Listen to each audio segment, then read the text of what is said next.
une chose bien remarquable, qu'il n'y a point d'homme si hébété et si stupide, sans en excepter même les insensés, qu'il ne soit capable d'arranger ensemble diverses paroles et d'en composer un discours par lequel ils fassent entendre leurs pensées. Et qu'au contraire, il n'y a point d'autre animal, tant parfait et tant heureusement né qu'il puisse être, qui fasse le semblable.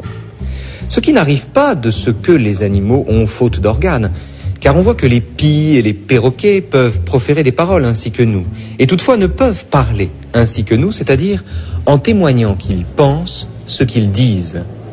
Au lieu que les hommes qui, étant nés sourds et muets, sont privés des organes qui servent aux autres pour parler autant ou plus que les bêtes, ont coutume d'inventer d'eux-mêmes quelques signes par lesquels ils se font entendre à ceux qui, étant ordinairement avec eux, ont loisir d'apprendre leur langue. C'est dire que Descartes, dans son discours de la méthode, la 5e partie du discours de la méthode, pense le privilège de l'homme, Descartes de façon générale pense le privilège de l'homme sur tout ce qui existe, et le privilège de l'homme ici passe par le fait d'être titulaire à la fois d'une âme et d'un langage. Et c'est du langage qu'on va parler en partant de Descartes avec vous, Philippe Schlenker, qui êtes docteur en linguistique et en philosophie, directeur de recherche à l'École normale. On va parler du langage et partir d'une évidence, d'un lieu commun sur le langage, qui est la question de savoir si le langage, tout simplement, est, comme le dit Descartes, comme le laisse entendre Descartes, le propre de l'homme. Alors, bonjour. Le langage est le propre de l'homme si on a la bonne définition du langage. Et ce que montre le texte de Descartes, que vous avez cité, c'est que la définition n'est pas évidente, car il faut une définition du langage qui soit suffisamment large pour recouvrir toutes les langues humaines, et en particulier, non pas simplement les langues parlées, mais également les langues signées. Mais il ne faut pas que le concept de langage soit si large qu'il inclut tous les systèmes de communication. Qui inclut, c'est-à-dire ceux des animaux. Exactement, et en particulier ceux des animaux. Donc il faut à la fois présumer une langue suffisamment, une définition du langage suffisamment large pour inclure toutes les langues, et en même temps une définition du langage assez restrictive pour exclure les animaux. Tout à fait. La manœuvre de Descartes dans le texte que vous avez lu consiste à donner une définition extérieure du langage par la capacité à transmettre des pensées. Mais si l'on veut comprendre le langage véritablement, c'est-à-dire en avoir une compréhension scientifique, il faut chercher des propriétés substantielles du langage lui-même, qui sont des propriétés communes à toutes les langues et uniquement aux langues humaines. C'est ici d'ailleurs le lieu, quand même, là encore une distinction conceptuelle, d'exposer la différence entre langue et langage, qu'on emploie souvent indifféremment, à tort. Il y a une diversité de langues humaines, mais on peut se demander si elles ont quelque chose de commun qui serait le langage humain. Et la conclusion de Descartes a été entièrement confirmée par les études scientifiques du langage, dans lesquelles on se demande si, oui ou non, on peut trouver des propriétés substantielles intéressantes qui sont communes à toutes les langues humaines et uniquement aux langues humaines. Et on peut considérer que oui. On peut considérer que oui, mais il faut pour ça se poser explicitement cette question des propriétés communes aux langues humaines. Alors, quand on considère les choses de loin, la propriété la plus frappante de prime abord, c'est que les langues humaines, dans les termes de Humboldt repris par Chomsky, font un usage infini de moyens finis. Alors, qu'est-ce que ça veut dire ? Prenons un exemple. On peut dire Marie aime Pierre. On peut dire j'en pense que Marie aime Pierre. On peut dire Anne dit que j'en pense que Marie aime Pierre.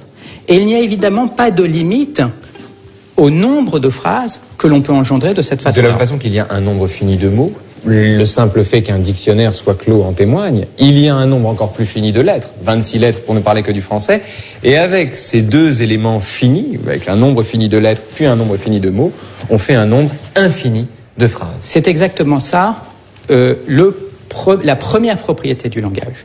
Nous sommes des créatures finies, nous sommes capables d'engendrer une infinité de phrases, et si l'on commence à s'amuser à faire des petites modifications aléatoires aux phrases que je vous ai données, si on dit par exemple « pense Jean que Marie aime Pierre », on obtient une phrase qui est mal formée, qui n'est pas possible. Dans certaines langues. Dans certaines langues, donc ça dépend évidemment de chaque langue, mais on a cette capacité pour un nombre potentiellement infini de phrases, alors que nous sommes des créatures finies. Comment est-ce possible ? Eh bien, il faut que nous ayons accès à un nombre fini de règles qui nous permettent d'engendrer un nombre infini, potentiellement infini, de phrases. L'une des questions qui reste en suspens, d'ailleurs, c'est de savoir, venez avec moi, on va regarder une première image. L'une des questions, d'ailleurs, c'est de savoir si l'on peut, à partir de ce nombre infini de phrases, donc cet innombrable de phrases, dire un nombre infini de choses, et si l'on peut surtout tout dire. Mais avant d'en venir peut-être à cette question, on va partir de ce qui, alors moi j'étais stupéfait de l'apprendre, de ce qui témoigne du fait qu'il y a des langues, même en langue des signes. Je pensais naïvement, comme bon nombre d'ailleurs de nos spectateurs certainement, qu'il n'y avait qu'une seule langue des signes et que nous avions là, d'une certaine façon, accès à un langage universel qui transcende les frontières. Or, ici, nous sommes en présence, alors c'est Adam Kosa, c'est le premier député sourd européen qui parle en langue des signes hongroise et qui est traduit en langue des signes internationale par Sabine Zeller, qui joue ici le rôle de l'interprète. De sorte qu'il y a plusieurs langues des signes, de la même façon qu'il y a plusieurs langues. Donc cette image pose immédiatement la question de la tension entre l'universalité de certaines propriétés du langage humain et la diversité des langues. Donc, parmi les propriétés universelles du langage humain, on va par exemple citer le fait que toutes les langues ont des noms et des verbes, que toutes les langues forment des phrases qui ont une structure hiérarchique. Et qu'elles procèdent d'une intention qui consiste à traduire les pensées ou à désigner quelque chose. Absolument, ça aurait été la façon cartésienne de caractériser le langage, mais la façon interne, c'est de chercher des propriétés non triviales, substantielles, qui sont effectivement partagées, et donc on aurait cette propriété d'avoir des structures en forme d'arbre qui donnent la structure des phrases. Ce qui est intéressant, je vous regarde parler, pardonnez-moi, hein, mais je vous regarde parler, vous n'êtes pas muet, et pourtant, vous vous exprimez avec les mains également. Alors, il y aurait une signalétique de la langue des signes pour les non-muets. Hein. J'accompagne... Je suis moi-même, je tombe moi-même sous le coup de la remarque que je vous fais. Donc, ayant des tics de prof, j'accompagne mon discours de mes mains, mais ce qui se passe en langue des signes c'est un peu différent, est tout à fait différent. Et ce qui est intéressant, c'est de mettre la diversité immédiate des langues qu'offrent les langues des signes en regard de cette question de l'universalité des propriétés du langage. Donc, qu'est-ce qu'on voit ici?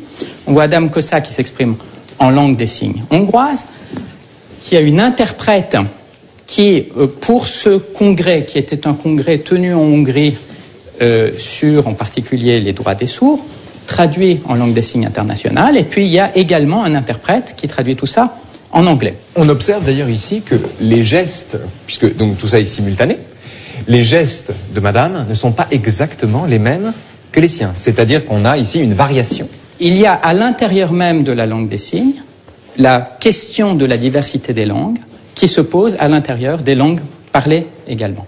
Et il se trouve que, au cours des années, est en train de se développer une langue des signes internationale, mais qui est différente de toutes les langues des signes. Une sorte d'espéranto de la langue des signes. Absolument. Vous savez que vous vous souvenez de ce film ridicule, ce film de Patrice Lecomte. À un moment, dans l'un des personnages du film, c'est l'abbé de l'épée, qui donc est le premier à comprendre, l'un des premiers à comprendre que les sourds muets, indûment d'ailleurs, en tout cas les sourds, ne sont pas imbéciles, mais au contraire, on manque juste d'un moyen pour s'exprimer. Et l'un d'entre eux, à un moment, fait une phrase, et l'abbé de l'épée dit, c'est intraduisible, c'est un geste d'esprit.